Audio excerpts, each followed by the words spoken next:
Last one, Candy. All right, good morning. I'm going to give you the 30-second warning. It is on. Are these on? Yep. Yeah, it's on. Okay. You made it. He's on time. All right, I have it as 10 o'clock. Good morning, everyone. Thank you for joining us today. I'd like to start by welcoming the witnesses before us as they help to lay the groundwork for legislation to reauthorize the United States Grain Standards Act. I also want to thank Ranking Member Davids for participating with me to make today's hearing happen. Originally passed in 1916, the United States Grain Standards Act gives the federal government the authority to set official marketing standards for grains and oilseeds. It provides procedures for grain inspection and weighing that are essential to helping U.S. grain maintain its strong reputation for reliable quality and consistencies. Bad actors in the 1970s routinely manipulated the market in various ways to take advantage of producers and buyers, including through bribing officials or contaminating shipments. However, over the years, this committee, working with the USDA and industry partners, devised a system of standards and measurements that have earned the positive reputation we see now, ultimately benefiting both farmers and consumers. While much of the Act is permanently authorized, such as mandatory inspection and weighing of exported grain, there are still key provisions that are set to expire this September. A lapse in authorization would disrupt the current grain inspection and weighing process, potentially creating dramatic consequences for the U.S. grain industry. Grain standards play a critical role in keeping a key agriculture supply chain strong and supporting U.S. trade while ensuring farmers receive a fair price and buyers get the product they need. Trust and consistency are what make the U.S. grain industry the gold standard across the globe. I hope the discussion today will provide Congress with necessary insight into the importance of grain standards and shed light on areas where improvements may be necessary. I look forward to getting this vital piece of legislation across the finish line. With that, I'll turn it over to Ranking Member Davids for her opening remarks. Thank you. Good morning, everyone. Thank you, Chairman Scott, for holding today's hearing. I look forward to working with you and the rest of the subcommittee on reauthorizing the U.S. Grain Standards Act later this year. The inspections provided by the Federal Grain Inspection Service define and classify grains, as well as assign grades to specify weight and quality requirements. These inspections provide a gold standard assurance backed by the federal government to both grain buyers and sellers. Grain farmers in Kansas and across the country participate in a very competitive world market. Foreign grain buyers should be confident in the process we have in place to ensure that our exports are adequately inspected. As we move ahead with reauthorization, I hope we can take this as an opportunity to support and improve our grain inspection system, which remains critical to global grain trade. I'm proud that Kansas is home to the one-of-a-kind Kansas State University Department of Grain Science and Industry, which prepares students to become agricultural professionals in this space. As we discuss potential improvements in technology for grain grading, we must consider how to prepare the next generation of our workforce to adapt to changing jobs. I'd like to thank our panel of witnesses for making the trip all the way to D.C. during one of the hottest weeks of the year. I very much look forward to your testimony and appreciate your time and your expertise. Again, thank you to our chairman for holding today's hearing, and I look forward to working together on reauthorization this year. I yield back. Thank you, Ranking Member Davids. I should have said this before, but in consultation with the Ranking Member, pursuant to Rule 11E, I want to make the members of the subcommittee aware that other members of the full committee may join us today. I expect Chairman Thompson to come back from a meeting that he is in right now, and I would now like to recognize Ranking Member Craig for any opening comments she'd like to make. Thank you so much, Chairman Scott and Ranking Member Davids. Considering the fact that we are in the middle of a worldwide trade war, we should be doing everything we can to avoid further disruption to our domestic trade system. Every summer, grains planted by hardworking Minnesotans cover 40% of my district. Ensuring grain can get from our farms and grain elevators and onto ships bound for overseas markets requires an operationally efficient and properly funded federal grain inspection service. That is why I'm so glad to see the bipartisan nature of this hearing today and the support from across this subcommittee for reauthorizing the U.S. Grain Standards Act. Our grain farmers need to know they can rely on the federal government and USDA as reliable partners, not roadblocks to trade. Reauthorizing the U.S. Grain Standards Act is an important for our farmers and their customers, and I'm glad to see this bipartisan effort to ensure we meet their needs. Thank you again for holding this hearing, and thank you to our witnesses for coming to educate us today about the critical role grain standards play in your businesses and the farm economy. Mr. Chairman, I yield back. Thank you, Ranking Member. The Chair would request that other members submit their opening statements for the record so the witnesses may begin their testimony, and to ensure that there is ample time for questions. Each of the witnesses will have approximately 5 minutes. And our first witness today is Mr. Nicholas Freant. Nick serves as the Chair of the National Grain and Feed Association Grain Grades and Weights Committee and is the Director of Raw Material Quality and Regulatory at Cargill. Our next witness is Ms. Kia Mikish, is that right? The President of the American Association of Grain Inspection and Weighing Agencies. Kia is also the Vice President of the North Dakota Grain Inspection, where she oversees the operations and strategic direction of her family-owned network of agricultural inspection and testing businesses in Fargo, North Dakota. Our third witness today is Mr. Dave Walton, Secretary of the American Soybean Association. He grows soybeans, corn, alfalfa, grass, hay, and also raises beef cattle at his family farm in Wilton, Iowa, with his wife and 2 sons. I'll now turn it over to Ranking Member Davids to introduce our final witness. Thank you, Chairman. I'm excited and proud to introduce a Kansan to testify today. Dr. Kevin Donnelly is an emeritus professor of agronomy at Kansas State University and a farmer in central Kansas. During Dr. Donnelly's 47-year teaching career, he taught college students about grain quality and grain grading using Federal Grain Inspection Service, or FGIS, standards. He also conducts workshops illustrating FGIS grain inspection procedures for the International Grains Program at Kansas State University for industry professionals throughout the world. Dr. Donnelly, thank you for joining us today. I yield back. Doctor, I used to go right past your area, headed to Tuttle Creek. It's a wonderful, wonderful part of the world. Thank you to all of our witnesses for joining us today. We'll now proceed to your testimony. You have 5 minutes. The timer in front of you will count down to 0, at which point time has expired. If you go over by 5 seconds, that's okay. If you go over by 10 or 15, it's $5 per second. Mr. Freant, please begin when you're ready. Chairman Scott, Ranking Member Davids, and members of the subcommittee, thank you for the opportunity to appear before you today to provide the perspective of the National Grain and Feed Association on reauthorizing the U.S. Grain Standards Act. I am Nick Friant, Director of Raw Material Quality and Regulatory at Cargill and Chairman of NGFA's Grain Grades and Weights Committee. Cargill is proud to be a longtime participant in the U.S. grain system and member of NGFA. Since 1896, NGFA has represented grain industry members that operate more than 8,000 facilities. This includes farmer-owned cooperatives and multinational grain exporters. Together, we rely on a strong, consistent, and transparent official inspection and weighing system to deliver confidence and value across the global supply chain. We urge Congress to reauthorize the U.S. Grain Standards Act in a timely and bipartisan manner. Doing so will provide certainty to farmers, grain handlers, and international customers who depend on the integrity of the U.S. official grain inspection system. I want to focus on 2 core issues that are top priorities for our industry in this reauthorization. First, investment in grain grading technology to speed and improve the inspection process, and second, strengthening the emergency waiver authority to ensure continuity and flexibility in grain export inspection services. The U.S. grain inspection system has long set a global benchmark for quality and reliability. While this basic framework of grain standards has remained stable over time, the international grain market has become increasingly competitive. Thus, our inspection and grading systems must evolve accordingly.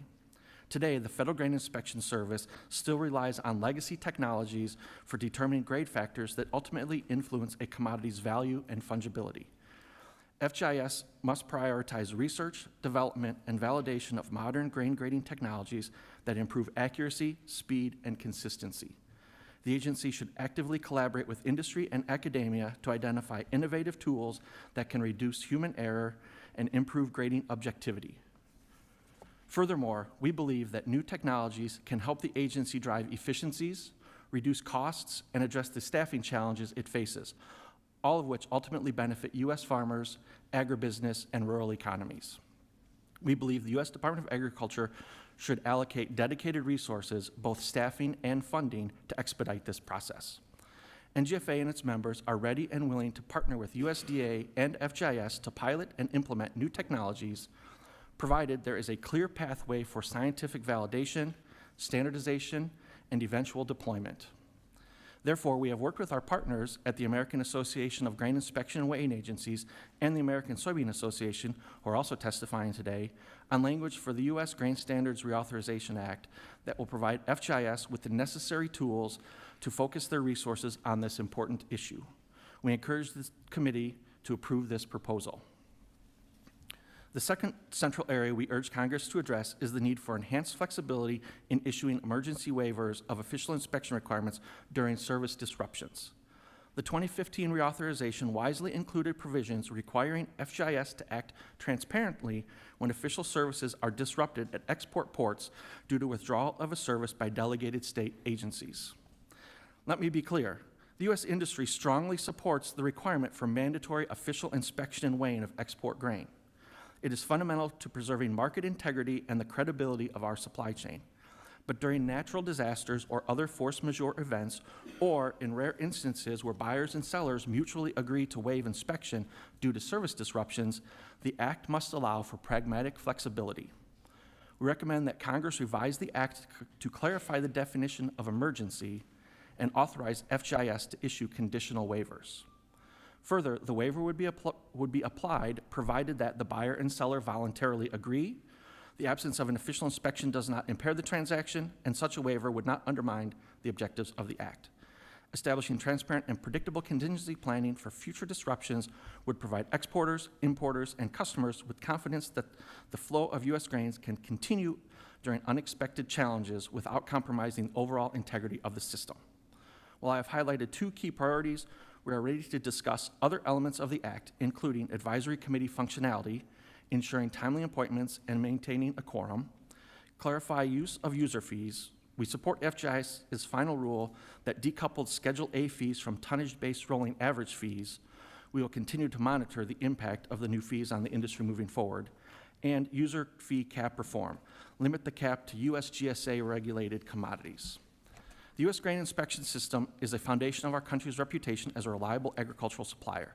Timely reauthorization of the U.S. Grain Standards Act, combined with the enhancements we've outlined today, will ensure that our inspection system continues to meet the high expectation of U.S. producers and our global customers. As chairman of the NGFA Grain Grades and Weights Committee, and on behalf of Cargill and the broader grain industry, I would like to express my sincere appreciation for your oversight and bipartisan leadership on this issue. We look forward to working with you to modernize and strengthen this vital act. Thank you for the opportunity to testify, and I welcome your questions. Thank you. Ms. Bakish. Good morning. Thank you, Chairman Scott and Ranking Member Davids, as well as Chairman Thompson and Ranking Member Craig, for prioritizing this important issue and working together to hold this bipartisan hearing. My name is Kia Mikish. I am privileged to serve as president of the American Association of Grain Inspection and Weighing Agencies, or AGWA. I am also the vice president of North Dakota Grain Inspection, the third generation of my family to help lead the business. AGWA's members are agencies delegated and designated by USDA's Federal Grain Inspection Service to weigh and inspect the nation's grain. From the public agencies such as the State Departments of Agriculture of Washington, Missouri, Alabama, or North Carolina, to private agencies like my own, AGWA's members work alongside USDA's FGIS to provide essential support to the agricultural economy. The U.S. Grain Standards Act authorizes this unique public-private partnership to carry out its uniform standards and export grain inspection mandate. While FGIS and certain state agencies weigh and inspect every load of grain on an export vessel, state and private agencies will conduct 9 times as many inspections before grain ever reaches port. At all hours of the day and night, our inspectors are at rail yards, grain elevators, and in the lab. Yes, we work to maintain trust in U.S. grain contracts, but we're also testing for toxins harmful to Americans and our livestock herds.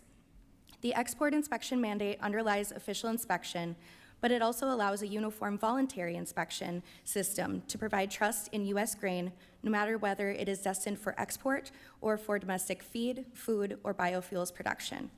The significance of this system might not be obvious, but it helps explain why America remains the world's leading agricultural exporter. Before the 1976 Act, our grain markets were inefficient, even chaotic. Markets did not trust U.S. grades and weights, which meant that producers and agribusinesses earned lower prices abroad than their grain was really worth. Today, thanks to official inspection, U.S. grain standards and quality are the gold standard of the world. Buyers will pay a premium for American grain, giving our farmers and exporters a critical competitive edge. American standards are the universal reference for grain contracts. Even transactions that never touch our country rely on them. Our system is so successful that changes to the Act should always be weighed cautiously. But the committee should also know that cracks are beginning to show and maintenance is required. Grain inspection has relied on the same basic technology for 100 years. As the ag supply chain has become more efficient, inspection remains reliant on an ever-shrinking pool of highly trained human inspectors. It's time and personnel intensive. The lack of technological advancement is creating unnecessary costs to taxpayers, exporters, producers, and our own agencies. We have become the bottleneck. Without new technology, the consequences could be stark. The rigorous standards that were yesterday's privilege will be tomorrow's burden, simply because we lack modern tools to implement them efficiently.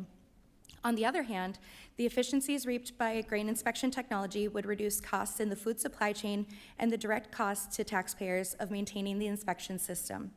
The barriers of new technology reflect the fact that FGIS and official agencies have a near monopoly on the data and expertise necessary to develop the technology.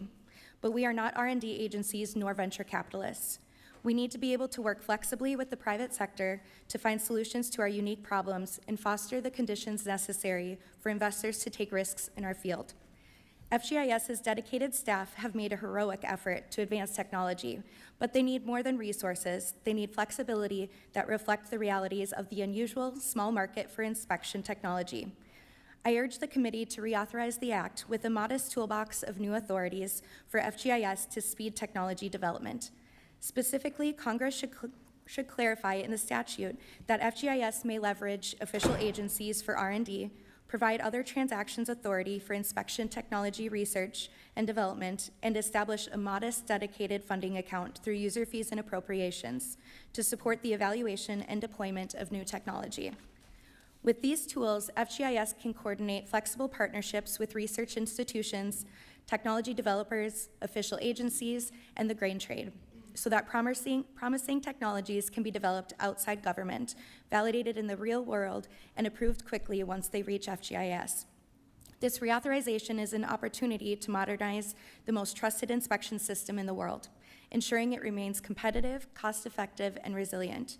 I want to thank the committee for recognizing the urgency of this issue and for your ongoing support of American agriculture and the inspection system that underpins it. I look forward to your questions. Thank you. Mr. Walton from the great state of Iowa. 5 minutes, please. Thank you. Good morning, Chairman Scott, Ranking Member Davids, and distinguished members of the House Agriculture Subcommittee on General Farm Commodities, Risk Management, and Credit. It is an honor to join you today to testify on behalf of the American Soybean Association regarding this committee's review of the U.S. Grain Standards Act. My name is Dave Walton, and I'm a soybean farmer from Iowa. I also have the privilege of serving as Secretary of ASA, which represents U.S. soybean farmers across 30 main soy-producing states.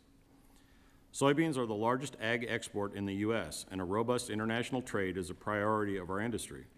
Market access and relationship maintenance would not be possible if it were not for the trusted and reliable grain inspection and marketing efforts undertaken by the Agricultural Marketing Services Federal Grain Inspection Service, as authorized by this U.S. Grain Standards Act.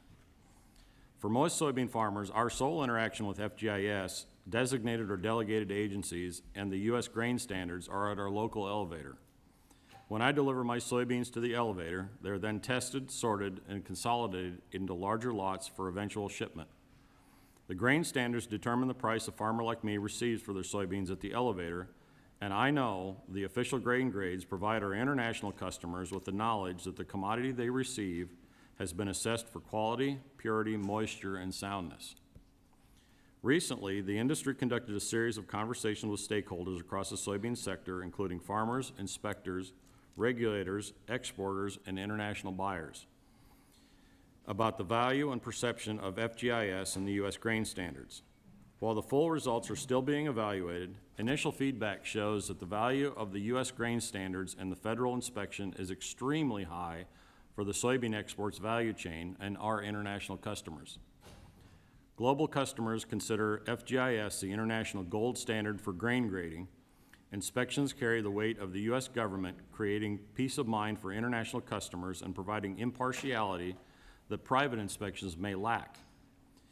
Additionally, the standards are simple, and the customers rely on that simplicity to mitigate risk.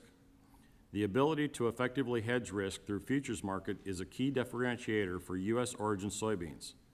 The long-standing simplicity and consistency of U.S. grain standards have allowed for the development of extensive futures markets for U.S. products that promote true price discovery. The U.S. soybean industry has a strong relationship with FGIS, and when issues arise, we can address them in a manner that meets the needs of U.S. farmers while maintaining the integrity of the standards. Most recently, the U.S. soy industry worked with FGIS to review and remove soybeans of other color, or SBOC, as an official grade determining factor under the U.S. standard for soybeans. This was due to rising occurrences of SBOC resulting from a new soybean seed variety that had a tendency to produce off-color seed coats. This had no impact on the soybean's protein or oil content, but farmers were being penalized because of the seed coat color. In response to rising levels of SBOC, FGIS conducted a study on the functionality of protein and oil content of the soybean samples containing varying amounts of SBOC. The results found that there was no significant differences in the protein or oil content as compared to samples not containing SBOC. However, marketing concerns still remained, and FGIS took multiple meetings with industry, solicited feedback, and provided notice of proposed rulemaking to remove SBOC from the U.S. standards for soybeans. In July of 2023, a final rule was issued removing SBOC as a grade determining factor for soybeans, a win for soybean farmers, an example of this industry collaboration that we seek. Changing the standard for soybeans benefited farmers, exporters, and international customers by providing additional clarity and ensuring our trading partners knew that no matter what, they were still receiving the soybeans that they required. Reauthorization of the U.S. Grain Standards Act is vital for the continued success of U.S. soy in the international marketplace. On behalf of ASA, I thank the subcommittee for their timely attention to this expiring provisions of the U.S. Grain Standards Act. We appreciate the opportunity to share the importance of the federal grain inspection system and look forward to working with this committee to reauthorize the Grain Standards Act this year. Thank you, and I look forward to your questions. Thank you, Mr. Walton. Dr. Donnelly, please begin when you're ready. Chairman Scott, Ranking Member Davids, and members of the subcommittee, thank you for the opportunity to testify. I'm Dr. Kevin Donnelly, Emeritus Professor of Agronomy at Kansas State. My experience with the U.S. Grain Standards Act is through my teaching, so I offer a different perspective since I'm not directly involved with grain handling, merchandising, or processing. I'm most familiar with the FGIS standards and inspection process, which is the focus of my grain grading course, the crops contest that I've trained students for, and the workshops that I conduct for the International Grains Program at K-State. I also own a farm in central Kansas, so I know how important reliable and consistent grain standards are for our producers. I've been interested in grain quality since my 4-H and FFA days exhibiting grain samples at the county fair. So as a professor, I've tried to integrate crop quality topics into several of my agronomy courses. In the grain science program at K-State, we offer 3 very unique degrees in milling, feed, and bakery science. Graduates typically enter industries with a vested interest in quality as end users of grain. Agronomy students learn how environmental and management practices affect the quality of grains produced, which may in turn impact the grade and price received by the farmers, as noted by Mr. Walton. So although most of our students do not take specific courses on the subject or become grain inspectors, we strive to incorporate some knowledge of the federal grain standards into our curricula, especially for these majors. As mentioned, the system is also called the gold standard. What that means is that it provides benefit to producers, handlers, merchandisers, processors, exporters, importers, and end users of grain. It also determines the manner in which grain is segregated, stored, handled, and transported along the supply chain. As I interact with foreign visitors enrolled in the IGP courses at K-State, I have found them eager to understand how our integrated system of impartial third-party inspection functions. A visit to the National Grain Center is generally included in these courses to showcase FGIS activities which maintain the integrity of our export markets. FGI standards typically describe physical characteristics of grain, such as test weight, damaged kernels, foreign material, etc. Factors and factor limits differ for each crop and reflect the levels of soundness and purity consistent with typical end uses. The system provides a basis for marketing that can include quality specifications, and the FGIS official inspection certificate then provides validation of the actual quality and weight of grain loaded. Although not required for the official grade, FGIS also provides many other quality tests upon request, such as mycotoxins or chemical residues, and composition factors such as oil or protein that may impact end use. Most of the Act is permanently authorized as noted, but several provisions expire in September. It's critical that we maintain the ability of FGIS to continue its functions and not allow a lapse that could disrupt grain exports so critical to our trade balance. My peer witnesses have offered some recommendations to consider as you develop legislation for reauthorization, which I support. As already noted, there's a strong focus on advancing technology-driven solutions to reduce costs and improve efficiency. An example that I might relate from my personal experience is the potential use of imaging to facilitate inspection. Our FGIS personnel pass rigorous tests and undergo extensive continuing training to ensure inspection accuracy. I know from training my crops team that is a very challenging and tedious process. Many of them become very good at it and can well transition into a grain inspection position, but very few of them aspire to do that. Although visual inspection has served the system very well for many years, advanced imaging technology may be able to give equal or even better inspection results and could help meet limited workforce challenges in the future. Incorporating more technology might also make careers in grain inspection more attractive to young people. If their focus can be first on the interest in technology rather than tedious inspections or crawling around taking samples on top of a barge, they may be more interested in entering the profession. I strongly encourage you to move forward promptly with reauthorization of the U.S. Grain Standards Act to avoid a lapse, including the proposed provisions that will further enhance the Act. A more detailed version of my testimony will be included in the record. Thank you for the opportunity to testify today. Thank you all for your important testimony today. At this time, members will be recognized for questions in order of seniority, alternating between majority and minority members in order of arrival for those who joined us after the hearing convened. Every member will be recognized for 5 minutes each in order to allow us to get as many questions as possible. I now recognize myself for 5 minutes. And during the first Trump administration, significant efforts were made to restructure and streamline key functions within the USDA, including the realignment of FGIS. Mr. Friant, you noted your support for former Secretary Perdue moving FGIS back under AMS. Are you able to speak to any measurable improvements as a result of the realignment? And additionally, are there any issues remaining, whether structural or cultural, that hinder the effectiveness of FGIS that we should be aware of? Thank you, Mr. Chairman, for the question.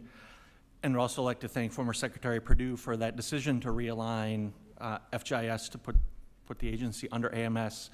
And I think some of the areas that we definitely saw improvements and what we heard both from the agency and actually Mr. Perdue was putting the service back in Federal Grain Inspection Service. And so we saw a much better relationship with the agency where we wanted to collaborate and make sure that we still had the most effective, efficient grain inspection service in the world. So we definitely have seen those types of improvements. As far as future improvements, current leadership at the agency has been very open to maintaining that dialogue, and that's what we'd like to continue to see going forward, is that opportunity to interact with them when we have concerns, when there's issues that the industry needs to address together, and be able to continue to have that open dialogue and conversation with them. Consistent and reliable grain standards are an essential piece of the puzzle for our producers being able to maintain market access. Mr. Walton, your testimony alluded to the fact that as a producer, the work of the FGIS is done beyond the farm gate and is not necessarily felt on a daily basis within your operation, but it's foundational to your overall success as a farmer. Even though farmers may not directly feel the impact of the work that FGIS does, it is critical. Can you share what some of the real immediate impacts would be if services were disrupted due to a lapse in authorization, even for a short period of time? Yeah, thanks for the question. You're correct.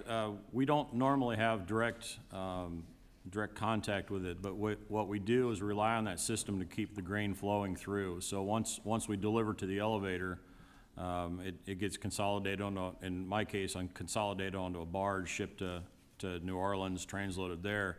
And if there was any disruption in that system, it would disrupt the flow of soybeans from my farm to our foreign customers. And that would basically back up the system and create an impact on price. So the direct impact on us would be lower price. The longer term impact would be just a disruption of that supply chain from my farm to our foreign customers. Thank you. I'm going to yield now to Ms. Davids. Thank you, Chairman. I'm sorry, I'm going to recognize Ms. Davids for her yes, 5 okay. minutes. Thank you. Thank you, Mr. Chairman. Here in Congress, I have the privilege of representing a district in Kansas. Kansas is often called the wheat state, where agriculture plays such a critical role in our country's economy. Kansas farmers and ranchers feed not just the nation, but the world. And in 2023 alone, Kansas farmers exported $5.2 billion in agricultural products around the world. Whether it's wheat, sorghum, or soybeans, Kansans know what it means to work hard and produce results. As a member of the House Ag Committee, I have made it a priority to support family farmers and strengthen our supply chains because I know that this is a way to support our economy. I know how vital these folks are to rural economies and to our country's global competitiveness. I'm also proud that the Kansas City region is home to the National Grain Center and that Kansas State University continues to lead in agricultural research and workforce development through its Department of Grain Science and Industry. So Dr. Donnelly, I will say I've continued to be impressed by the work that's happening at K-State, particularly in the International Grains Program. I'm curious if you could share a bit more about how the program helps build relationships with our international trading partners and supports the export of high-quality American grain. Well, thank you for the question. I think the International Grain Program Institute mission really reflects the answer to your question in that we try to work with industry professionals internationally, do some training for them, and hopefully in return that will enhance their start their use or enhance their use of U.S. grains. So these relationships established through these courses are a first step in that. Many of the courses involve partnerships then with our national organizations focused on grain exports like the U.S. Wheat Association and U.S. Export Grain Council, United Sorghum Checkoff Program. In fact, wrapping up today is the 18th year of a sub-Saharan African milling course that's supported by U.S. Wheat Associates. And some facts from that, in 2024, IGP hosted 814 participants from 44 countries and 31 on-site and 11 distance courses. So certainly it's a way to make a connection with folks from around the world, users of our grain. That's amazing. Thank you. And I might want to get a few more of the stats after. We'll follow up on that. My next question, I was hoping to hear from Ms. McKish about your testimony you gave. You started to talk about this. I know it's in your written testimony as well, the potential for grain grading technologies. I am curious if you could share a bit more about how additional either appropriations, you had mentioned user fee allocations or additional staffing could be used to support the Federal Grain Inspection Service research and development partnerships? Thank you, Ranking Member Davids. At the most basic level, the private sector should be the driver of the research and development, and FGIS should remain being able to quickly evaluate and approve technology when a finished product is submitted to them. However, there are many tools that we can work on to be a partnership with industry, official agencies, and FGIS. Right now, flexible partnerships would allow for FGIS to dedicate personnel and experts to technical assistance and facilitation at any stage of the development process as necessary. The partnerships could do a number of things that would improve investor and entrepreneur confidence in final approval down the road, which is important because it means more developers will make an attempt in the first place. Cooperative agreements are a good start, and FGIS has utilized this tool, but they have much more red tape that can scare away small developers. Other transactions were specifically designed to remove those barriers to entry for small innovators and would allow for more flexible partnership structures that follow the needs of the technology. So in review, FGIS would not drive the process specifically, but their formal involvement as a resource to developers could make the R&D smoother and increase attempts at innovation. Many of these flexibilities might not be used in full right away, but we're looking at this for the long term.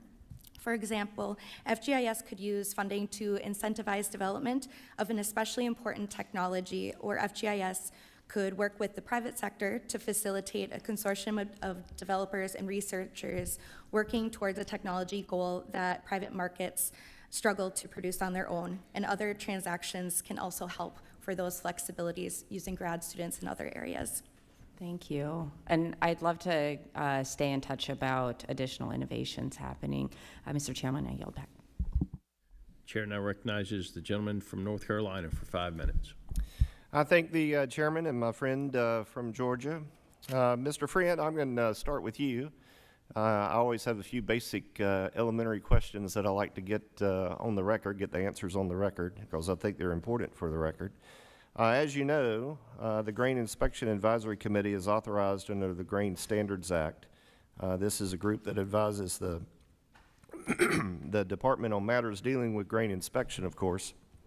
Recommendations by the committee help AMS to better meet the needs of growers, handlers, processors, and their customers. Can you tell me what happens to the Grain Inspection Advisory Committee if the Grain Standards Act is not reauthorized? Thank you for the question. And if the act is not reauthorized, it's one of 4 provisions that it expires. And so, in fact, we would lose the advisory committee. So tell me, what are some of the areas that you've seen the advisory committee work on that have benefited growers and others in the grain value chain? So I've personally had the chance to be on the committee 3 different times, and what we see is a great opportunity for industry, producers, grain handlers to have a public forum to talk with FGIS about ways we can see the agency improve. And that's, in the example that we heard from Mr. Walton, that's where some of the SBOC discussion started, was at the advisory committee. Some of the conversations around technology and new technology adaptation and adoption have come out of the advisory committee. So we see that as that good opportunity to bring multiple groups together and have that conversation with the agency on what do we want to see going forward. Yeah, I noted in your testimony, your oral testimony, you made reference to the need for flexibility, perhaps waivers. Sometimes waivers can be really, really good policy. Sometimes waivers can be abused and become very bad policy. When you were mentioning that, are there any specific examples or criteria you could elaborate on there? Excuse me. So one thing, and I want to make sure that we, from an industry perspective, are clear. We do not want waivers in at any time. We want it to be very specific during times of service disruption. And if you think back to the 2015 reauthorization, that's where that section came from, was we had a service disruption in the industry, and the company was not able to get official services. And so we want to avoid that risk of any disruption in official services. so that, as many folks on the panel have said today, we can still export our grain from the U.S. Very good. I appreciate the clarification. Any other comment from any other panelist? Okay.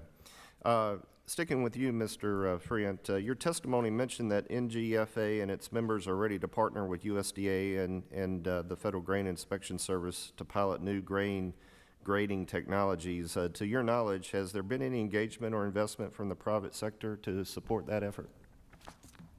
Yes, there has been, and I would say it started about 2 years ago. We actually held a workshop or a summit hosted by NGFA at the Cargill offices in Minneapolis, where we brought together industry, technology providers, folks from the official system, so KIA, and then folks from FGIS, where we could first of all find out what technology was available that could be adapted for grain inspection, and we're able to get some sense of what might be available. And now we've seen where FGIS has started to explore some of those technologies that we've been learning about.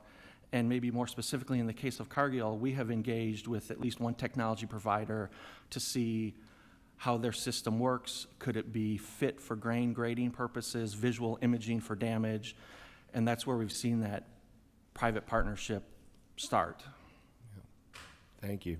Any other comment from any panelist, other panelists on that? Mr. Donnelly, in the last 45 seconds I have, just real quickly, you mentioned in your testimony that you've interacted with international students and buyers at the National Grain Center in Kansas. Can you speak to what parts of the U.S. grain inspection system they find are most effective, and are there areas where we're clearly falling behind our foreign competitors? I don't know, in terms of specific, I always try to actually have them pick some samples so they can understand the detail of the process as part of the class. And so I think that gives them a confidence. It is a bit confusing, and so I think in the end, the integrity of the system is important, and they appreciate it if they're involved with it. If they're sort of remote, it can be kind of confusing. But I think in the end, if we have smooth marketing and efficient system, then it speaks for itself. Yeah, my time's expired. Thank you, Mr. Chairman. Thank you, panelists. The chair now recognizes the gentlelady from Ohio for 5 minutes. Thank you, Chairman Scott and Ranking Member Davids. Homegrown American grain is a top quality product. When our trading partners see the quote, the product of the USA label, they know they are getting a product that is reliable, consistent, and of the highest quality. This trust has been earned over decades of hard work by our farmers, exporters, and the reliability and consistency and standards that have been set to ensure that our products are truly top-notch. The U.S. Grain Standards Act has long served as the foundation for that trust. It serves as the blueprint to guarantee that our grain is graded fairly, weighed accurately, and certified transparently, protecting the reputation of American agriculture around the world. In a time when farmers are facing uncertainty on all fronts, from inconsistent policy promises from this administration to rising input costs and climate volatility, Congress must step up and do our job. Reauthorizing the Grain Standard Act is a practical and necessary step in order to give our producers the clarity, stability, and confidence they deserve. So thank you to our expert panel of witnesses for being here today. Your input is critical as we look towards the next era of the USGSA. In a time of such uncertainty, we want to make sure that there is clarity on this system and that it is working for the people it is meant to serve. I know many of you are farmers yourselves with direct experiencing navigating how the Grain Standards Act plays out in real-world day-to-day operations. For any of our panelists, can you share ways we might improve the interaction, whether it's clear grading, feedback, better access to dispute resolution, or more practical guidance on how standards are applied?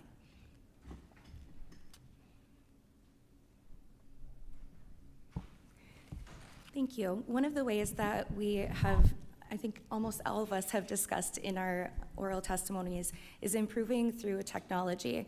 Right now, we have a wonderful system, as Nick alluded to, where FGIS leadership is very welcoming of any feedback that industry or official agencies may have regarding any standards as seen with SBOC. But what we are really lacking right now is the way to keep our improvement, keep us the gold standard without technology. There are many other countries that are starting to use this, and we would like to be able to keep up with that and make sure that we can continue to be that gold standard. All right. Well, since we don't have a lot of time, I would also add that consistent communication between USDA farmers is also critical, and I'm increasingly concerned about the loss of USDA personnel, both administrative staff and inspectors, who have been released or taken deferred resignation. These holes in staffing risk undermining one of the most important aspects of the U.S. Grain Standards Act, the relationship between the department and producers on the ground. As we consider reauthorization, we need to ensure that the USDA is not only equipped to uphold strong standards, but also staffed to maintain the relationships and responsiveness that makes those standards work in practice. Dr. Donnelly and Mr. Friant, in your testimonies, you both emphasized the importance of integrating and modernizing technology throughout the inspection process. As this legislation was first written in 1916, I agree. Can you talk about what technologies are available and ready to be deployed, and how can we ensure that the next generation of farming workforce is equipped to adapt and effectively use these tools? I think the example I use is probably one of those. If we look at even in other ag industries, for example, would be in the seed processing industry, a lot of nobody counts seeds anymore. By counting seeds, you take a picture of it and count seeds. In the food processing industry, you clean and you knock out damaged samples in the processing process. So there's a lot of technology there involved with use of automation and imaging that I think could come to the FGIS system. If I can look at a sample, take a picture of it, and then analyze what are the damaged kernels, the off types, that would be much more efficient than having to pick through it a kernel at a time. But it does need to be standardized against the traditional. Yeah, and I would just build on that visual imaging. We see that as an area that can speed up and make the process more efficient, make it more standardized, and overall be better for the system. I think that's a big area of opportunity. Thank you. I appreciate this conversation and look forward to my working with my colleagues in a thoughtful way to reauthorize and modernize the legislation. And with that, I yield back. Thank you. The chair now recognizes the gentleman from Minnesota for 5 minutes. Thank you, Chairman Scott. Thank you for holding this important hearing today, and thank you to all the witnesses for being here with us. As we've heard today, the U.S. Grain Standards Act has been in existence since the Woodrow Wilson administration, and it stood the test of time throughout the decades since as a cornerstone of farm policy, ensuring that farm country has the tools they need to produce the highest quality fuel and food supply in the world. So with that, no offense to Iowa, but I'm gonna have a conversation with my fellow Minnesotan here. Mr. Friant, thank you for your testimony and thank you for being here today. It's an honor to have Cargill call Minnesota home, and I appreciate the role that you play in supporting southern Minnesota's farmers and the farm economy. As you know, the U.S. Grain Standards Act established marketing standards for grains and oilseeds and procedures for grain inspection and weighing to encourage the marketing of high-quality grain for an agriculture sector that is highly dependent on export demand. The act requires that exported grains and oilseeds be officially inspected and weighed. So, with laying that out, can you explain how the U.S. Grain Standards Act helps facilitate the exports of U.S. grain and why it's so important for ensuring U.S. grain continues to be competitive in the global grain trade market? I appreciate that question, Congressman Finstad. And I think we heard, I believe maybe from all four witnesses, how we consider the U.S. grain standards the gold standard, right? Our customers ask for that official USDA certificate. And that's really the first step in ensuring that our products can be exported, right? That's what the buyers want, is that official FGIS certificate. And then as I think we look at how we can continue to do that going forward, it's what you've heard from all of us already, right? We've got opportunities for increased use of technology, adaptation, and adoption in the system so we can still be efficient and effective. And I think the other piece is the standard, right? So no matter whether you're delivering grain in southern Minnesota or my hometown of Minooka, Illinois, or Topeka, Kansas, a U.S. number 2 yellow soybean is a U.S. number 2 yellow soybean wherever you deliver, and that standard is the same. And the seller knows that, the buyer knows that, and the international buyer knows that when they buy a U.S. number 2 yellow soybean, that's what the grade is going to be. Yeah, I appreciate that. As a farmer myself, I have just seen on our farm how, adapting and incorporating new technologies and the advancement of really where the collision of science, agriculture, and technology has collided has provided all kinds of opportunities. And really, it just emphasizes that we are the gold standard. And so we should make sure that legislation around this continues to evolve and become even more efficient and really incorporate that collision of science, technology, and agriculture.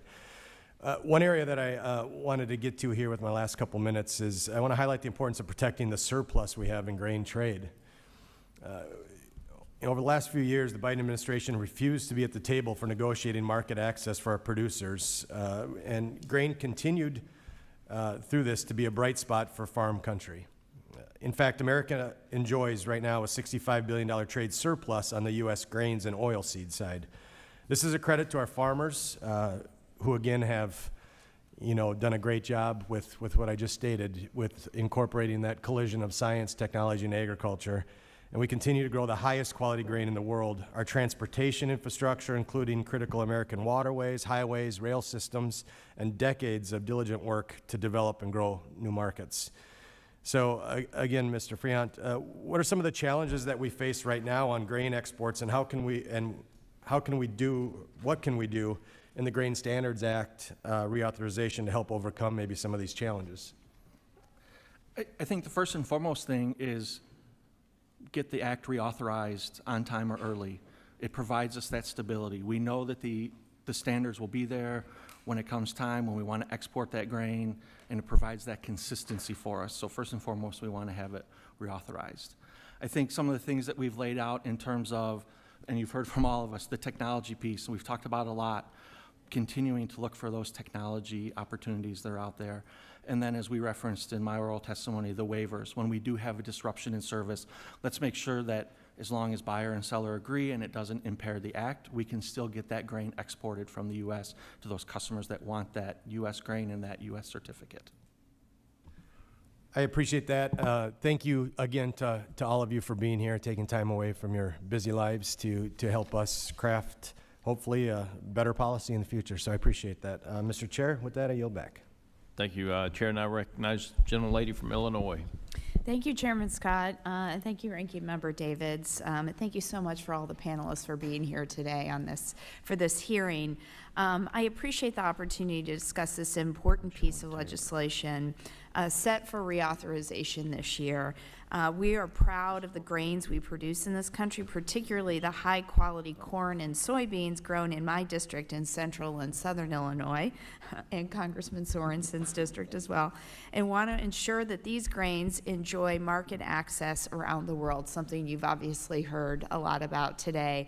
And just actually building on the comments and questions from Congressman Finstad, just talking about the U.S. Grain Standards Act and the importance of it, if others maybe on the panel might like to elaborate further on the importance of its reauthorization.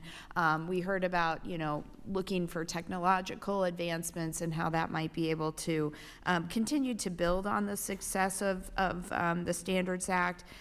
Just kind of curious, any other ideas potentially from the panel that you might like to elaborate on that further? Okay. I might speak on the reauthorization and the importance of it. I believe we've had a very dependable and reliable system that's well respected.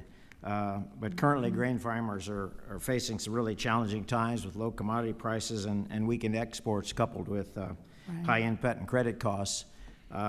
So I think we must maintain the quality of our export system, and let's not add this as another excuse maybe for further reduction of opportunity for exports. Yeah. Yeah, so if I might add to that from the farmer's perspective, as I said in my earlier testimony, soybeans are the @1 ag export from the U.S. It's about $31.2 billion a year, and that's significant, and that's at risk if there's not timely reauthorization of this act. Right. It disrupts the whole system. So, as others have noted, our foreign buyers look at us as a gold standard, and they know whether the soybeans come out of Illinois or Iowa or North Dakota. A #2 yellow soybean is a #2 yellow soybean, and they place a premium on that quality and that assurance. And so any disruption to the system is gonna create chaos. Yeah. And at a time, as Doctor noted, the farm economy isn't great right now. So any Yeah. disruptions in that is gonna come back directly to my farm gate and impact us. Yeah. So that's why we really strongly urge this timely reauthorization and keep it going. Thank you. Would you like to add?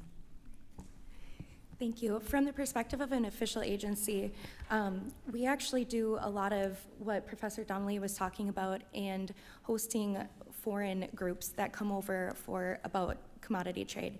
And we do many of those each year, and every time I have about an hour-long spiel on what I talk about on why is the official system different than anything else.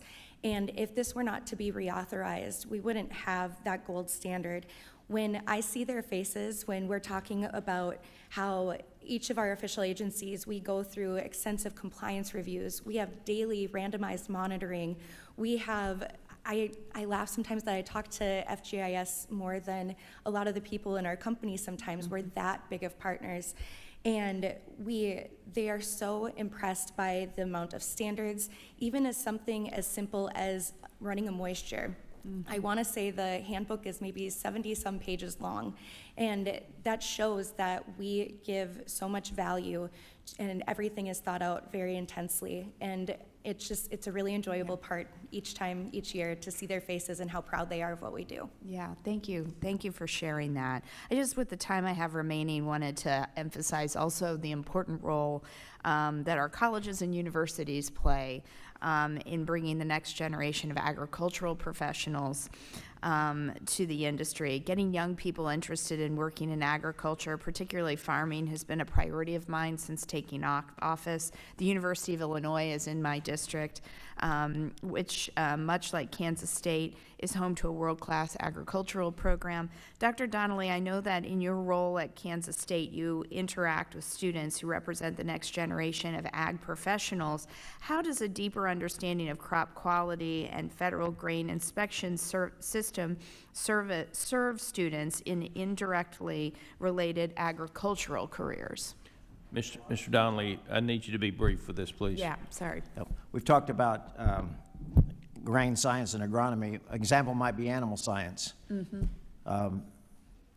Buying grain sometimes for feed production could use a little lesser quality. And so understanding that system and perhaps being able to move grain that's not at the best quality into the livestock feeding operation is important. So an animal feeder needs to know about the standards as well. Okay, thanks for that. Short answer. I yield back. And I apologize, it's Dr. Donnelly. Chair now recognizes Mr. Taylor.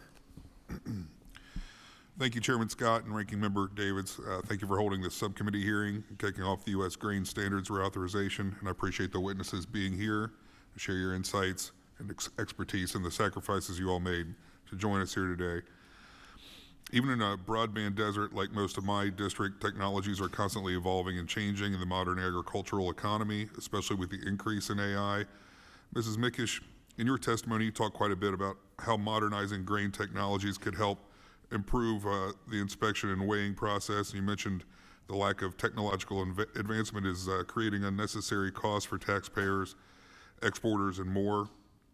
I appreciate that information, but what more could Congress be doing to promote the adoption of these new technologies? Thank you. Technology is very important to what we are needing to do. And we're needing to modernize our systems with technological instrumentation to enhance the grain quality, as you noted, and many of us did as well. Where technology is really needed in this system is that When I was younger, we would do maybe 50-some cars, and it would take a few days to load that. And now we're looking at trains that are 114 cars, and we're doing that in sometimes less than 5 hours. But we're still doing it with the same standards, and we're still doing it with the same personnel. It is getting very difficult to be in these harsh environments. And so with technology, we can then not be as much of a bottleneck to our partners in making sure that they're getting the most reliable grades in a very quick manner. And what Congress would be doing to help by passing this is helping this industry continue to be the most efficient and cost-effective that it can. And a lot of the areas that we have outlined are some tools that are provided as examples that could potentially help. Anything to help with the flexibility. I believe that is probably the biggest piece of being able to allow industry, official agencies to help expedite this technology. As we know, technology is rapidly changing, and we want to make sure that we're ahead of it and giving what we can to our industry. Thank you. Has there been much engagement or investment from the private sector to support the adoption of these technologies? There have been a lot of discussions around how this could look. We do have, FGIS does have various cooperative agreements in place looking at visual grading, and they actually are, it's very impressive what they're able to do. So, but there are so many different types of technology, and FGIS needs those flexible partnerships in order to continue that. So yes, there is currently some technologies being looked at, but we need to be able to do it in a quick manner. Thank you. Mr. Walton, you noted that most farmers are mostly only exposed to the inspection service indirectly at the elevator. And I'd say most people don't realize the Federal Grain Inspection Service even exists. What would you say is the average farmer's perception of the grain grading system, and are there gaps in transparency or education that we as lawmakers could address?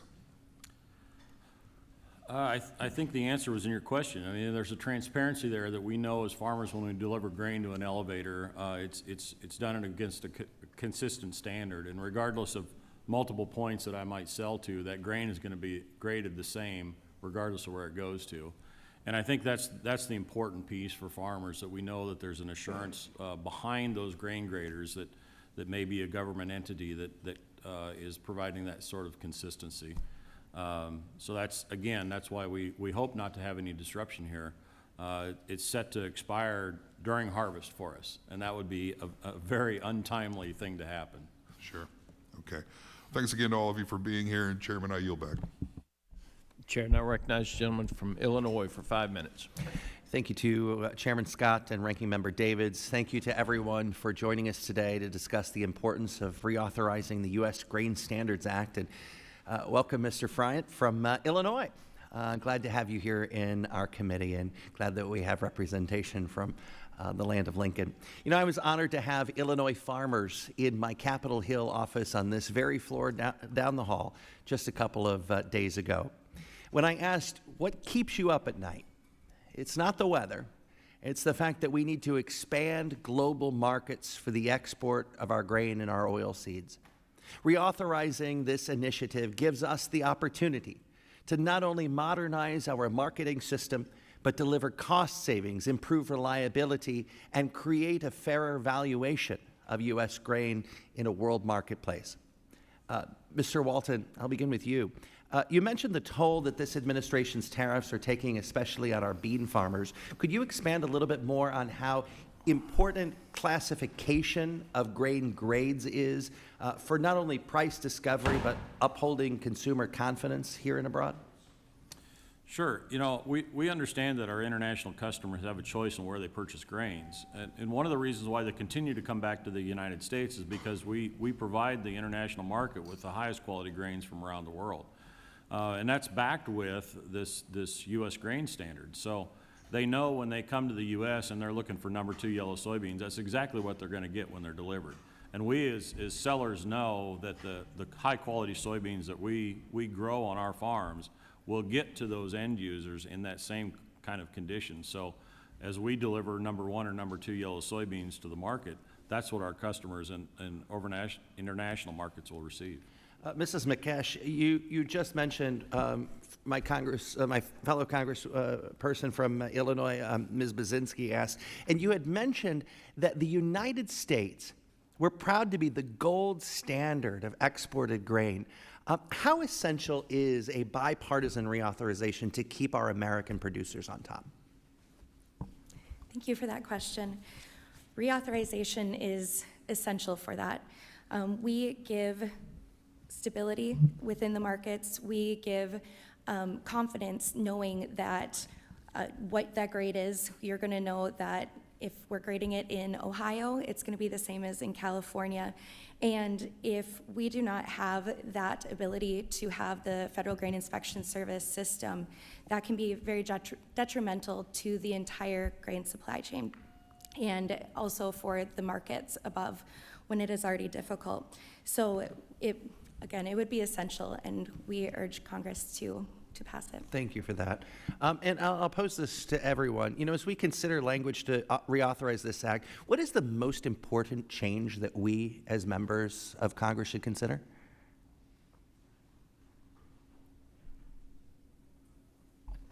I mean, I think you've heard it from all of us multiple times.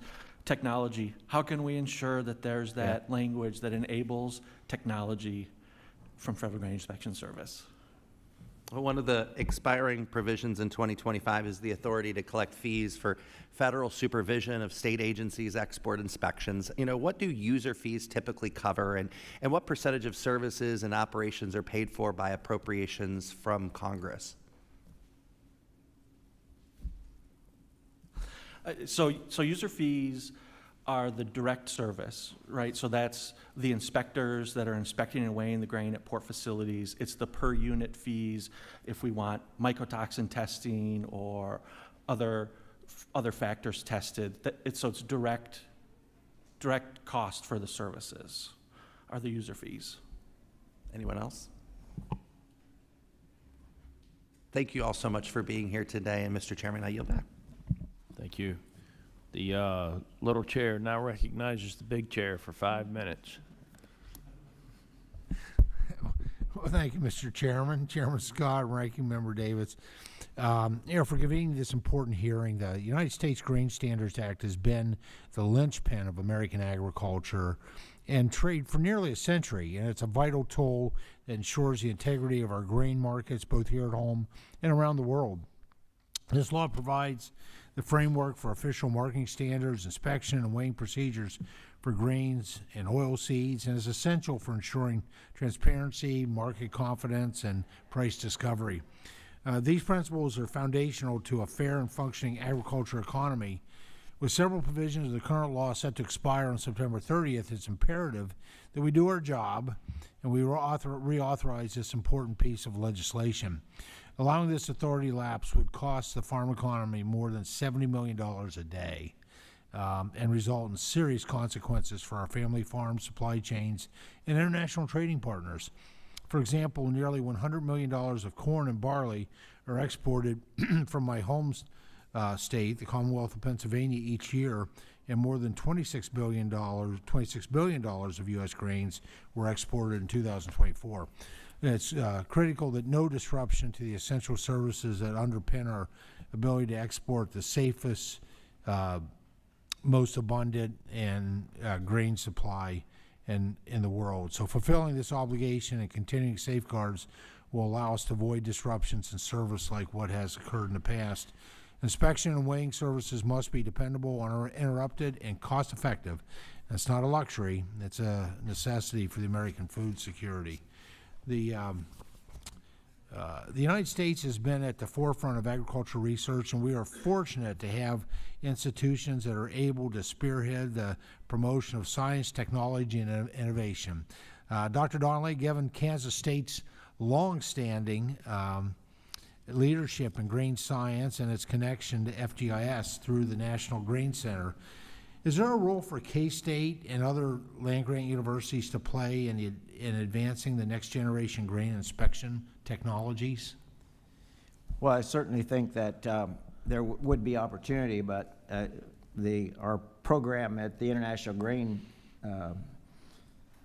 center is focused primarily on promotion of market, more so, not so much on the technology of the process. But certainly an opportunity for partnerships for improving some of the technology. We've talked technology all morning, but obviously we're not quite ready to just jump in and do that. I think it comes down to having the opportunity through appropriations or grants that could be utilized to really prove that this technology is as dependable as the current system. So I think that's where we could participate in that if that opportunity was available. Well, I think given the status of, obviously, American agriculture as science, technology, and innovation, that's my definition, obviously, that's why we're doing significant investments in research and specific funding for land-grant universities for research facilities as a part of this Farm Bill 1 and Farm Bill 1.0 and Farm Bill 2.0 as have been moving ahead with. As I mentioned in my opening remarks, we must maintain transparency, market confidence, and price discovery for grain standards that have led to our ability to be considered the gold standard across the globe. Mr.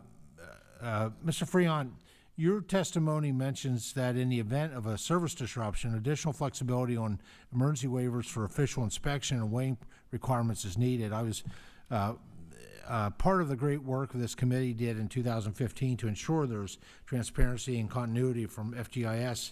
In the event of service disruption, where do you believe that there are shortcomings in the current waiver process, and is there anything Congress can do to rectify those challenges? I appreciate that question, Mr. Chairman. And we have seen much better transparency in the process. One of the areas, as we noted in our testimony, was simply having a good definition of what constitutes an emergency. There seems to be some ambiguity around that, and so being much more clear on what is an emergency is be a very good place for us to focus. Very good.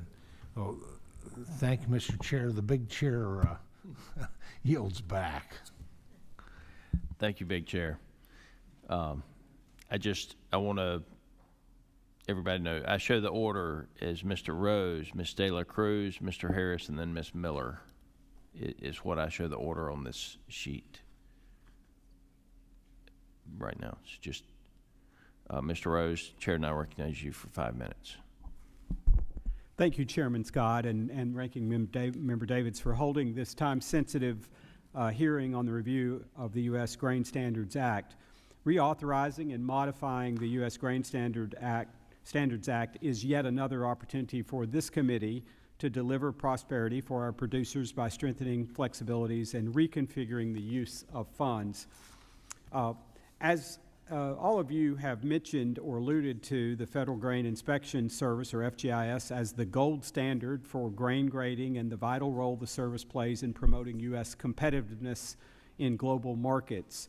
Mr. Walton, can you elaborate on the prestige of FGIS and how, since 1976, the service has bolstered U.S. grain grading? Yeah, I think in the international marketplace, it's widely recognized that is the gold standard. They know that when they enter a contract with a U.S.-based company for soybeans, that's exactly what they're going to receive, and that kind of assurance in the marketplace gives us a dominant position around the globe. It gives us an advantage over our competitors. So I think this Grain Standards Act is something that has been important for our growth of international trade, and it needs to continue to keep us in that position. Thank you very much. Mrs., and I hope I'm saying this right, Mrs. Mikesh? Okay. In your written testimony, you suggested that Congress authorize research activities by official agencies. Will you provide additional details and examples of this research and how agencies should handle this authority and the benefits we would see domestically? Thank you for that question. Yes, I would love to. So currently under the Act, there is a gray area of whether or not official agencies can help with the research and development, mainly around the visual imaging piece. We are not able to perform any services that have official standards in a different manner. And so it's been easy for us to help aid in different technologies when you're talking about protein, where there's a single result. We can put the sample through our protein machine and give a result to that instrumentation entity.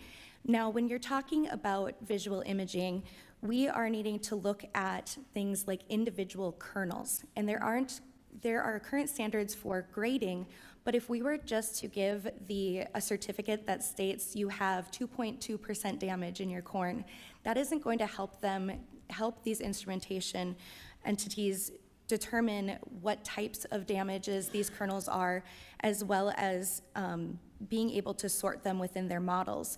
And something that we talk about a lot when we're discussing this is it's good data in, good data out. And if it's bad data, it's not going to be a great outcome. And official agencies, and along with FGIS, I believe I stated in my opening statement, is that we have a near monopoly on the expertise on how to grade. There are wonderful universities like Professor Donnelly where they go through and they can teach others how to grade. However, we are the ones doing that every day. There are approximately 40 agencies across the country, and we are all very willing to work with instrumentation manufacturers to develop these models and work alongside FGIS. Thank you. I appreciate that added insight. Mr. Donnelly, you noted in your testimony that you are a former FFA member, so it's great to have a fellow future farmer and alumnus joining us today. Mr. Donnelly, you explained that FGIS conducts additional quality assessments not required for the official grade. Will you elaborate on the impact these additional assessments have on grain marketing and the value added by these quality measures? Well, certainly. I think oftentimes that they may be more important than the grade. The grade is, as everybody has talked about, is very standard, very expected, but I'm not directly involved, but I understand in the export world, the end user of wheat, for example, is equally or more interested in the protein content as it is the damaged kernels. And so certainly with things like mycotoxins and residues, all of those things are included as well.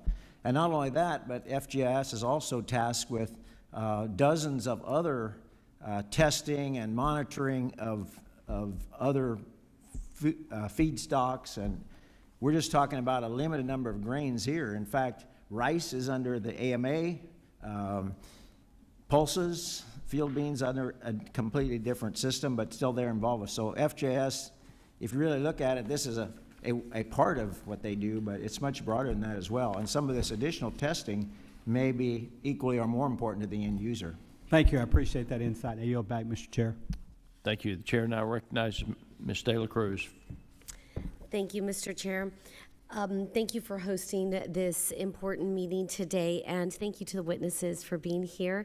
The U.S. Grain Standards Act plays a critical role in establishing uniformity and reliability in grain inspection that has secured the United States' role as the most dependable provider of quality grain in the world.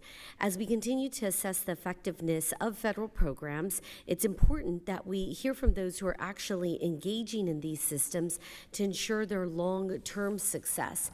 I've heard over and over again the importance of technology, and that when we talk about reauthorization, that we're talking about technology that would help you all. So I want to dive into that a little bit here. Ms.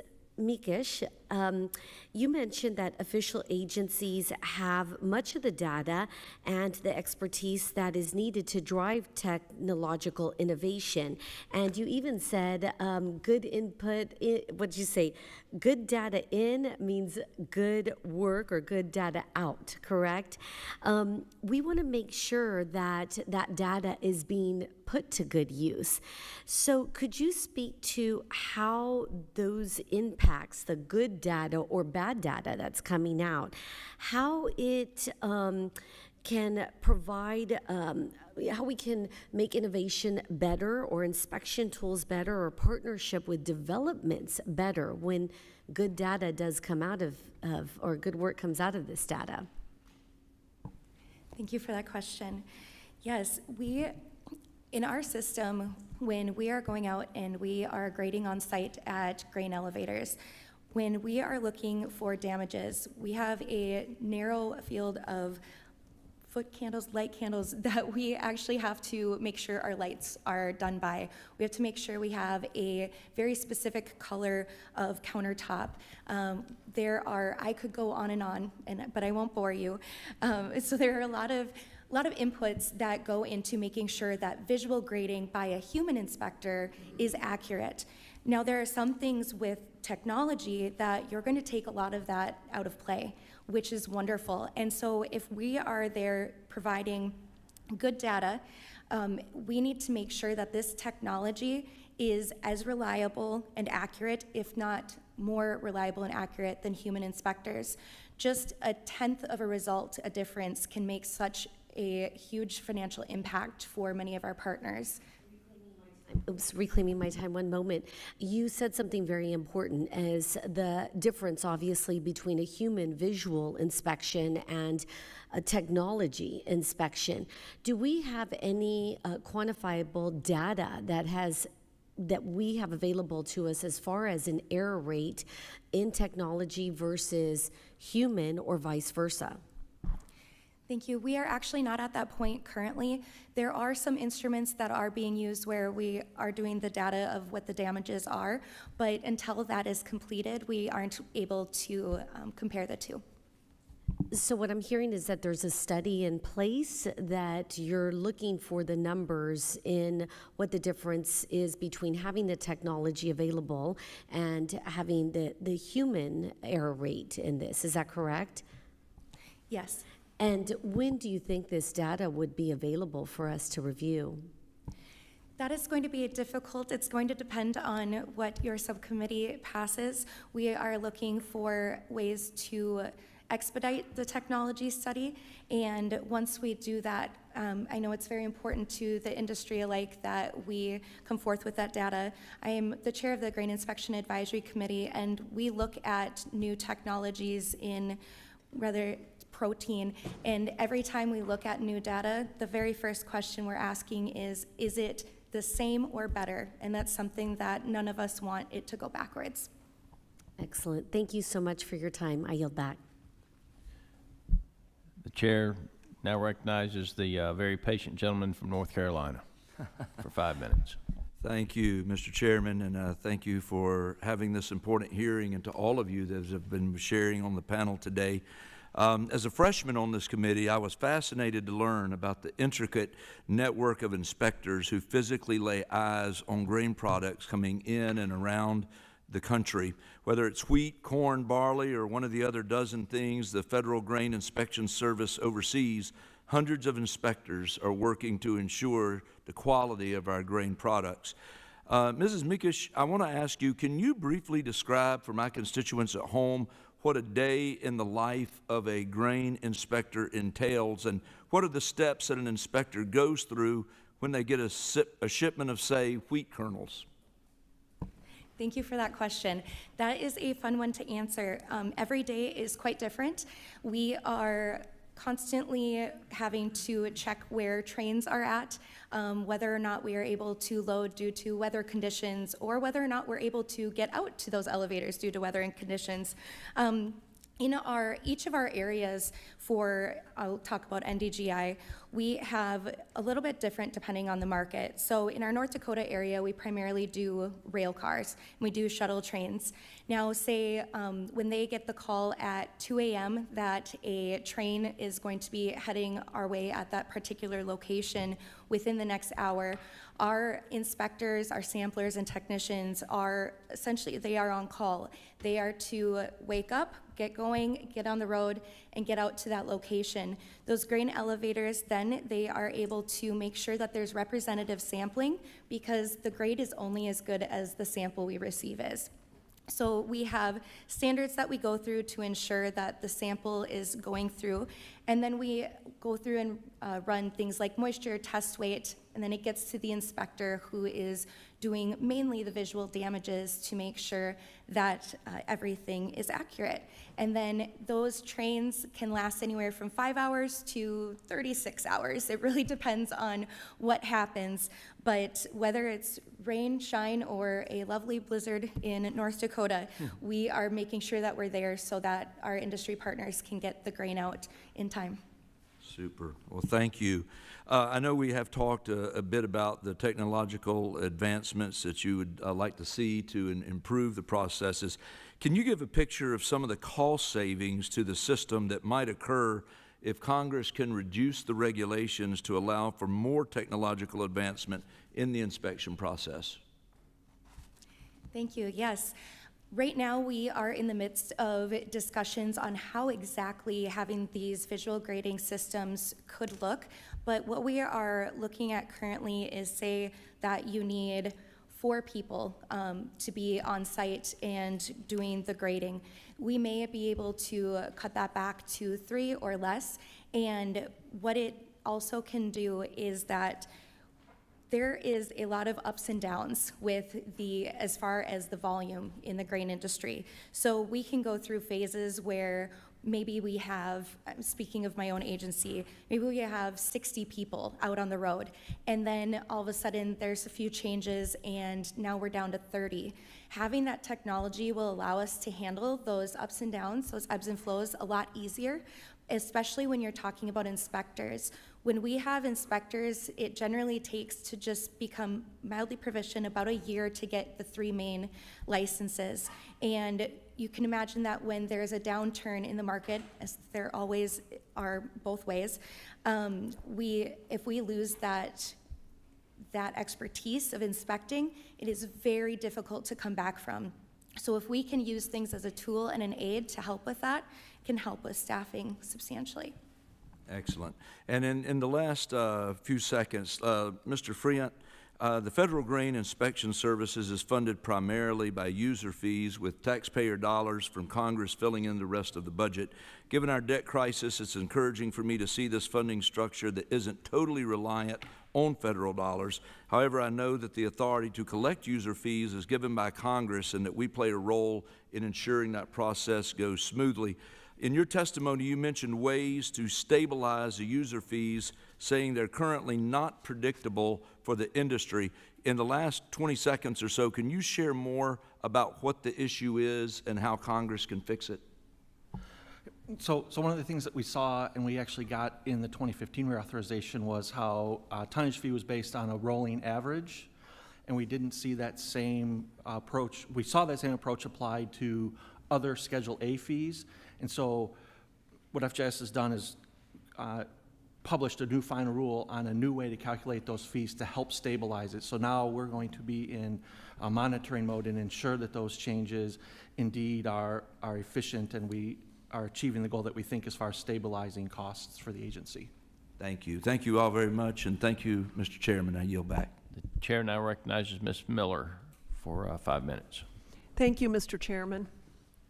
As one of the few family farmers in Congress, I understand the huge impact that agriculture has on our economy, and I'm guessing I'm probably the only member of Congress that was actually involved in testing. I had a part-time job in college testing for mycotoxin in corn. So anyway, kind of a little side note there. I also understand how critical the U.S. Grain Standards Act is to the stability and global reputation of our ag sector. In Illinois, nearly 44% of our grain is exported, and we rank 5th nationally for the total agricultural exports, valued at $80.8 billion, including being 3rd for soybean and feed grain exports. With so much of Illinois' production headed for international markets, it's essential that our inspection system operates with efficiency, consistency, and integrity. We know that our foreign buyers put a premium on the trust and reliability offered through official U.S. inspections, and losing that trust would be devastating to our farmers. So we're fortunate today to be hearing from Dave Walton, a soybean farmer from Iowa and a director of the American Soybean Association, who brings both firsthand experience and national perspective on how this system serves producers and supports global competitiveness. As we approach reauthorization, it's important that we build on the strengths of the Grain Standards Act while modernizing where needed to meet the demands of today's export-driven markets. Producers in my district and across the country depend on timely, uniform inspections to move their grain efficiently, especially during peak harvest and shipping seasons. So I look forward to hearing more today about how we can strengthen the system, improve transparency and responsiveness, and ensure USDA has the tools it needs to continue delivering the gold standard in grain inspection. So my first question is for Mr. Walton. From your perspective, how well is the current grain inspection and weighing system serving the needs of high export states like Illinois and Iowa? Sure, and thank you. You know, from my perspective as a farmer and a member of ASA's executive committee, the current grains inspection system meets our needs. It's working for us right now. Our international customers know that U.S. soybeans, you know, whether they originate from our states or any other soybean producing state in the nation, they're going to be of the same uniform and high quality. And mostly what we're here to do is just ask that Congress reauthorize the USGA in time so there's no major service disruptions. It's set to expire sometime around harvest time, and if we have disruptions at that point in time, it would be difficult to manage around as farmers and producers. Absolutely, and we know that the producers are really struggling right now, and we need to tamp down inflation and amp up exports. So thank you very much. And then also, Mr. Walton, as Congress looks toward that 2025 reauthorization, can you be specific on any improvements or modernizations that you would recommend to ensure the system continues to work efficiently, reduce bottlenecks, and support a competitive export environment for U.S. farmers? Yeah, and again, I think my partners here on the panel have highlighted some really important things that we need to look at, and I defer to them for their expertise on what specifically they're looking for to improve. As farmers, all we ask is that the system continues to work at the high level that it does, and gives our international customers that assurance that when they buy U.S. grain, they're getting exactly what the contract states. And I know it's illegal for anybody to add foreign material at the ports. I'm just curious what kind of penalties there are, because we bring clean grain into the elevators, and we want to have that reputation for exporting clean grain.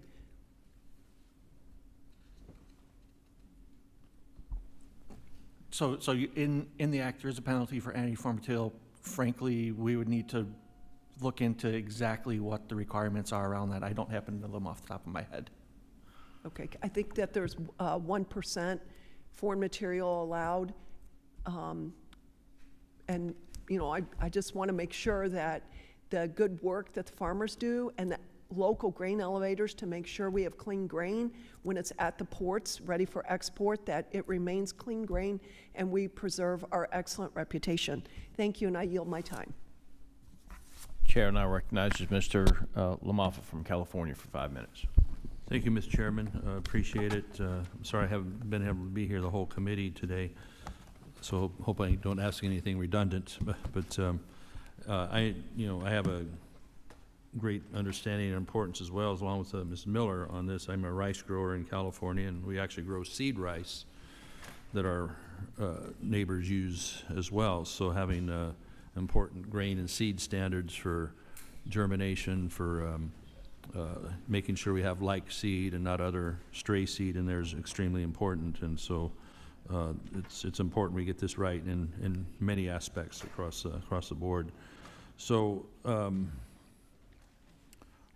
believe our witnesses touched on the organizational changes to the inspection service, moving from GIPSA to the marketing service. So what is that going to do as far as, we have outdated technology in the past that has hopefully going to be updated and realigned to make the process simpler, smoother, and data more readily available to more people.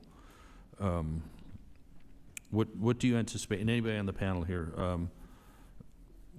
how that's going to work out, and do you anticipate any needed changes to continue to refine that in process? Any of you wish? Thank you for that question. Yes, we have actually, to touch on your point of moving FGIS over to AMS, it has been wonderful. There is being able to be with other grading programs and see what it is that they are working on as far as technology and many other items as well has been very, very eye-opening. One of the things that I would say, Nick and I actually were at an innovation summit a few years back with different AMS grading groups. And, you know, when you feel like sometimes when you're isolated in your industry, you think that your problems are your problems alone. And we were excited to go to that summit and have these discussions to see maybe these other grading programs are having the exact same problems and we can piggyback and work together on finding a solution. And unfortunately, we found that we are the odd one out in that when we're looking at our commodities, we're looking at kernel sizes. We're not looking at whole fruits and vegetables or an entire cow.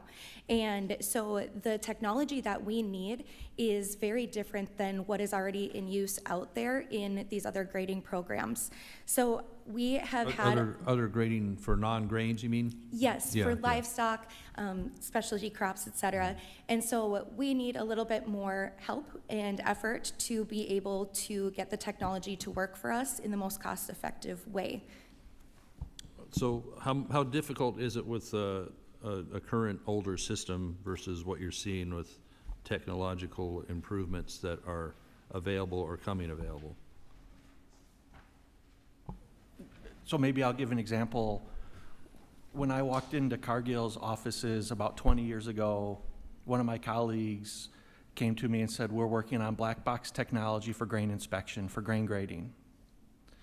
And I sit before you today, 20 years later, and we're still working on that technology. It hasn't been easy. Frankly, it's been quite difficult. But we still believe that it's the way we need to go, visual imaging. We think there's great opportunities there. And as Kia mentioned, you can tell she and I have talked about this a lot together between our organizations because she said exactly what I was going to say. Our eyes were opened at that technology summit about a year and a half ago to what else is out there and what other groups in AMS are using for visual imaging technology. What's the holdup for you all? I think that's a great question that doesn't have an easy answer. Yeah. And Kia kind of alluded to it. We need to look at each individual grain in the sample. And when you're talking about a sample that could have 100, 200, 300 kernels, it's a lot to look through. And so just having that technology to identify it, and then when we talk about damage, the types of damage, and being able to identify this kernel is damaged, this kernel isn't. Is the damage usually associated with size, like brokens, things like that, or could it be damaged and have a like size and really take more microscopic work to find? Yeah, there are damages that you can visibly see just right when you're looking at, say, the corn.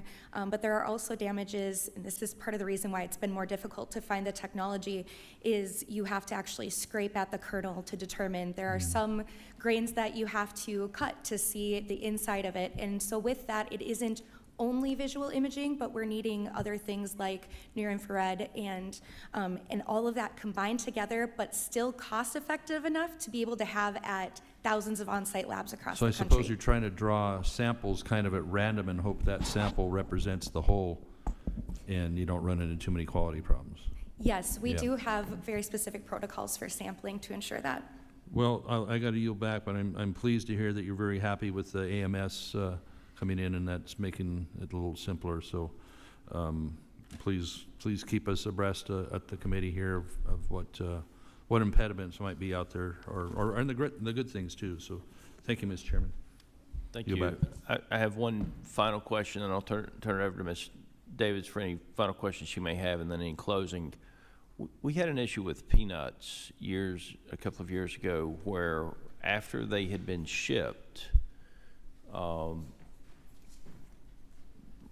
port where they were going to, the buyers questioned the grade. It wasn't that there was a problem with the grade, it was just that the shipping costs had already been incurred, and they were trying to get a better deal, if you will. Does that ever happen with grain as well, Doctor? I'm going to take that. The system has an appeals process. In fact, one of the main functions of the National Grain Center in Kansas City is the Board of Appeals. So there's always a reference sample kept on reserve, and if there's a disagreement about the grade, then that can be adjudicated by going back to the reference sample. And the Board of Appeals in Kansas City is the Supreme Court of grain grading. So what they determine is what stands in those cases. Okay. Something else with that as well, us as official agencies, as well as FGIS, anything that we have, those file samples that he's speaking of, they are considered federal property over an allotted amount of time. And so when those come back, we are able to look at those particular file samples, as well as our records are all federal property in that sense. And so we are able to go through the various records to show what it is that we found and making sure that those people are properly trained and licensed and everything else with it. So we have very good record keeping in order to help mitigate that. Do you have anything? Okay. Ms. Davids? I don't have any questions, just Close the statement.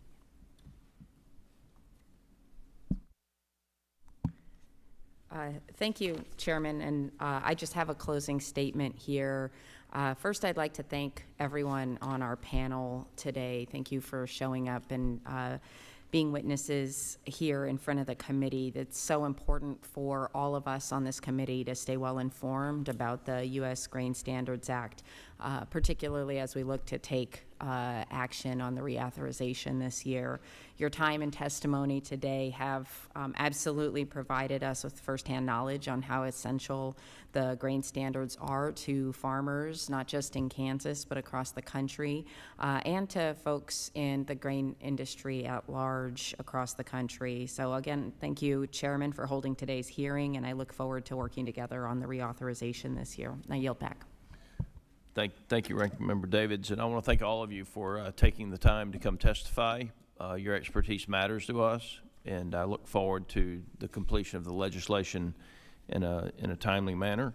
Under the rules of the committee, the record of today's hearing will remain open for 10 calendar days to receive additional materials and supplementary written responses from the witnesses to any question posed by a member.